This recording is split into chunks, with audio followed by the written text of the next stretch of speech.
Hi guys, कैसे हैं? उम्मीद करती अच्छे होंगे। मेरे यूट्यूब चैनल में बहुत बहुत स्वागत है। मैं सुंदर सा चुटकुला गीत गा रही हूँ। उम्मीद करती कि आप लोगों को बहुत पसंद है। लाइक और कमेंट सब्सक्राइब जरूर करें। धन्यवाद। अरे आई हो दादा कैसन पियवा कै चरित्रवा, आई हो दादा कैसन सैया कै चरित्रवा, रात दिनवा राहत उत घरा मई के भीतरवा, रात दिनवा राहत उत घरा मई के भीतरवा, आई हो दादा कैसन सैया कै चरित्रवा, आई हो दादा कैसन पियवा कै चरित्रवा, सास ननद बोली बोले रोज रोज चोली लिया वैसा, ननद बोली बोले रोज रोज चोली लिया और साड़ी लिया वो चर चर मीटर बा,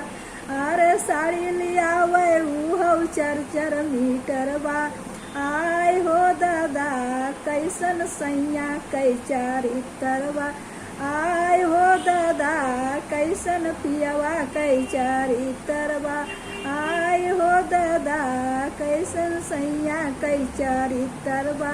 कैसा लगा आप लोग कमेंट जरूर करिए। धन्यवाद।